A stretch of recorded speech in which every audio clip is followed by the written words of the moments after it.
Now I think we are expecting Cemil Şahinöz from Germany, inshallah.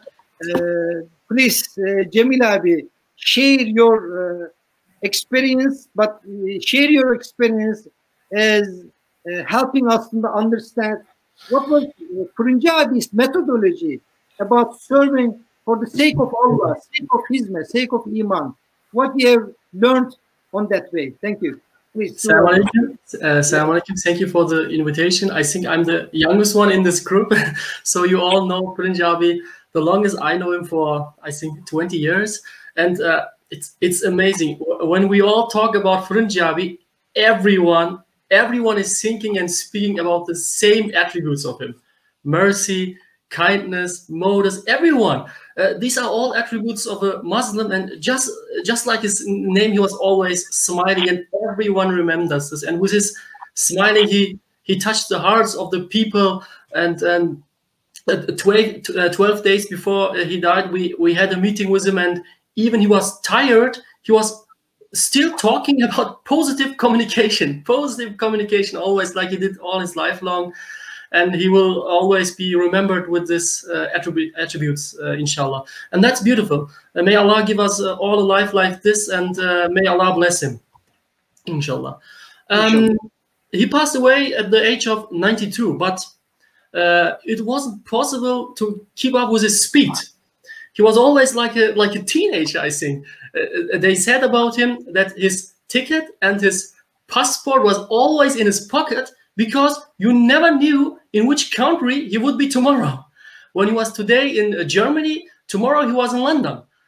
When he was in this country, tomorrow he was in another country. Once he said the following, he said, "My body says I'm tired. And I say to him, to my body, are you my chief or am I yours? So get up, there are places to go and there are words to speak, but there is no time. So get up." So he wasn't saying this just only to make a good word. He really was living this. He lived what he said. And when he talked about, I think, all the people who were younger than him, when he was 80, he talked about people who were 60. Sometimes then he said, "Are we going to be like this when we are old too?" And he was 20 years older than them all. And even at the Corona time, I remember he was broadcasting live every day. Every single day he was live on YouTube and broadcasting. And since his death, every day he talked about one thing: risale-i nur, face, iman. And that's beautiful. In the sixth word of the risale-i nur, there is a paragraph. I want to read this. It's really short. Said Nursi writes, "Transient property becomes everlasting. For this waning life, when giving to the eternal and self-subsisting Lord of Glory, and spent for his sake, will be transmuted into eternity. It will yield eternal fruits." This is a short part, but every time when we read this part in our madrasa, in the discussions, we always say this: if you do something for Allah, it becomes forever. If you spend your years for Allah, it becomes forever. Just like Firinci abi. We always say this because everyone knew it. We always give this example because he was a living example of this part of the risale-i nur. He gave his life for risale-i nur, so he was always like a teenager, because it's his transient property becomes everlasting, like Said Nursi said in the sixth word. International, we talked about international symposiums, and Firinci abi really was always very international. He always wanted to publish the risale-i nur in different languages. And as I saw it, he was in the front of international works. Many of the translations of the risale-i nur are translated, as far as I know, from the English translation. So, and Firinci abi had a big role and a big part on those translations. He was opening passes and never blocking someone. I would like to show some of these examples for Germany and show you at the end some pictures of it, of him and in Germany. Pictures. In the end of 1971, beginning of 1972, the Nur movement in Germany opened a printing house in Berlin. We heard about it before. There they were printing the special Quran. Bediüzzaman wished that this special Quran would be printed in Italy or Germany, as we know. And now it was printing really in Germany. They were also printing the Turkish risale-i Nur in Berlin. And this year I brought the example of it. This is the first one that was printed in Berlin. And we can see it is with a date of 1972. There you can see it. It's one of the first risale-i Nurs were printing in Germany. And at that time, they wanted Firinci to come over to Germany. I interviewed him. I interviewed Firinci and Brinci for social work, for a book I wrote. And there Firinci said following. He said, Birinci and Ahmet Aytemir flew back to Istanbul. Birinci called me and said, come immediately to Istanbul. You are flying to Berlin tomorrow. And even when I was in Berlin before, I said to Birinci, what should I do there? It's better when you go there. When Birinci, you go there. But he convinced me, and so we both flew to Berlin, 1972. And from then on, from 1972 to 2020, 50 years, Firinci make social work, make risale-i Nur work, make service hizmet in Germany, together with Birinci. And Firinci was 6 months in Turkey and 6 months in Germany and other countries, as we know, as we heard. When we come to the 90s, at the beginning of the 90s, the Nur movement in Germany was publishing a magazine called Nur das Licht, like the English version. I brought the English version, Nur the Light. We heard about it, I think, before from one of the speakers. Nur the Light, and the German Nur movement said, we need something to bring the ideas of Said Nursi to Europeans. It was 1991. Salim Abdullah, someone from Germany, the president of Islam Archive in Germany and so on, he said, and he was also at the first Bediüzzaman symposium in Istanbul. He said, how can we bring the ideas of Said Nursi to the Europeans? And Firinci had the idea. He had the solution. He said, let's publish a magazine completely in German language, like Nur the Light. And then we had this, Nur das Licht, in many issues. I have this is the first issue, 1992, as you can see. Today, this would be a normal thing to publish a magazine in German language, but we are talking about 1991. The Turkish community in Germany wasn't at that level at that time. That shows the vision of Firinci. Firinci was ahead of his time, and they really did it, and they brought out from 1992 to 1999, they published Nur das Licht, completely a magazine in German language, not Turkish, it's completely in German language with risale-i Nur, of course. That was the 90s. Later at the 2009, there was a Barla and Kastamonuers exhibition in Duisburg, in one of the biggest mosques in Germany, in Duisburg.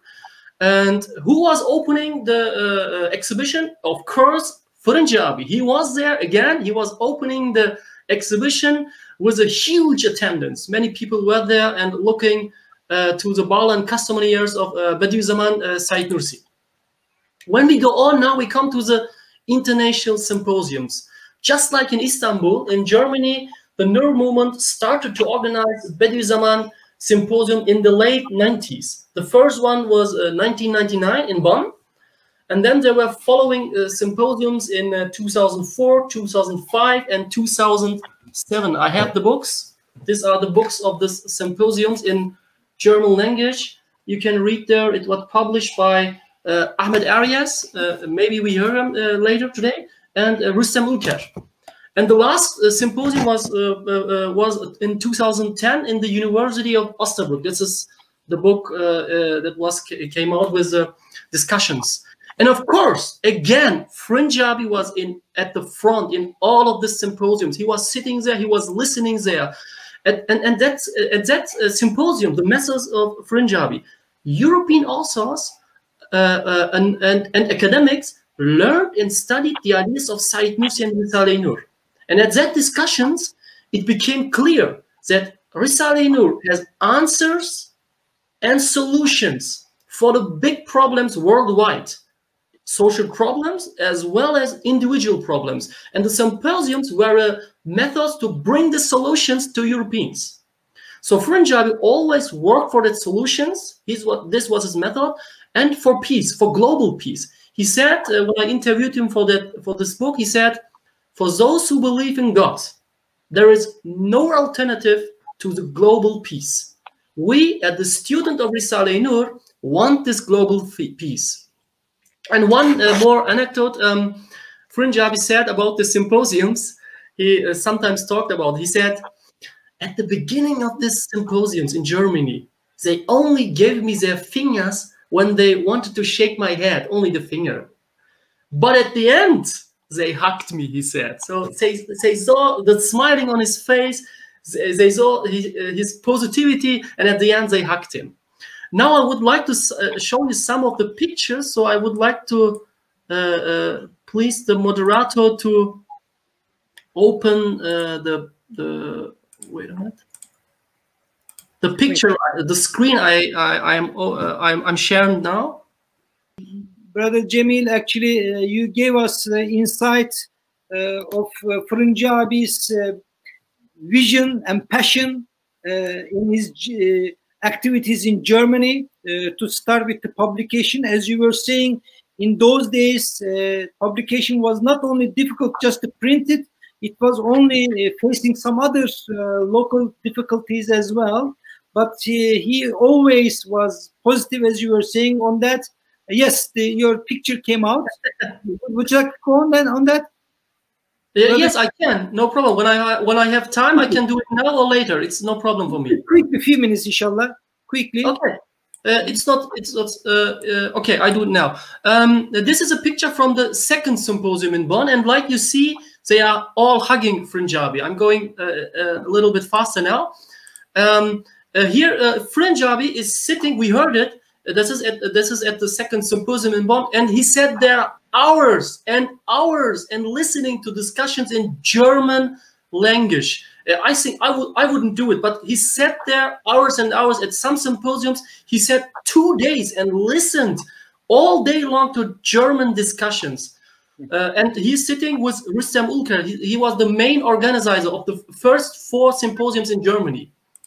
I love this picture. I made this picture by myself when I saw they were sitting together and they were laughing. Here, can you make it full screen? Full screen.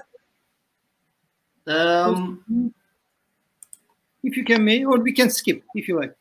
Let's skip. I can't because I can't take this. Okay. I love this picture. Yes, I saw they were sitting together and they were laughing.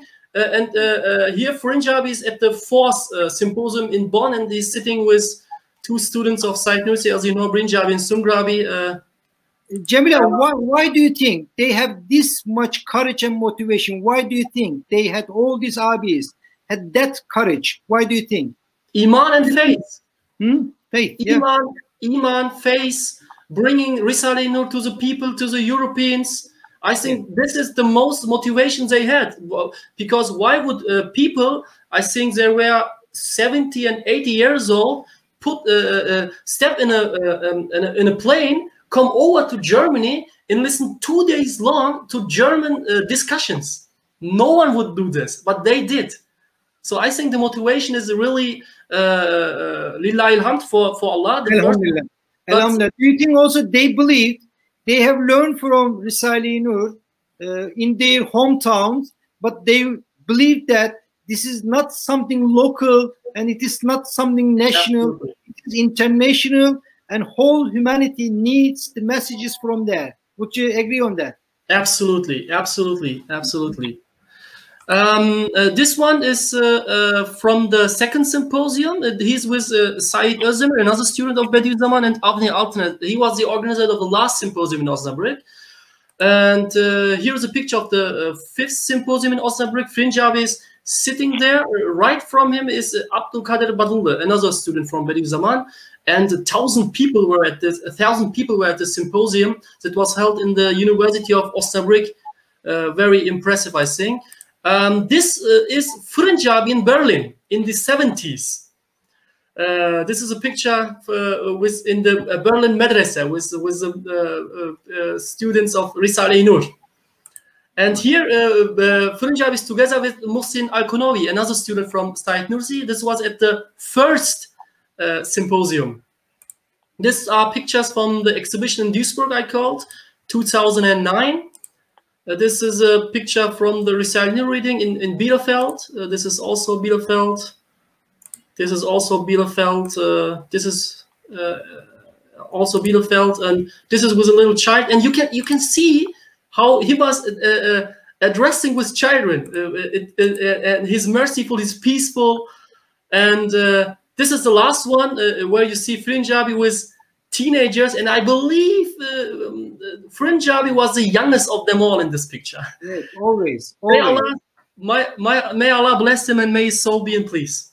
MashaAllah. He was always young.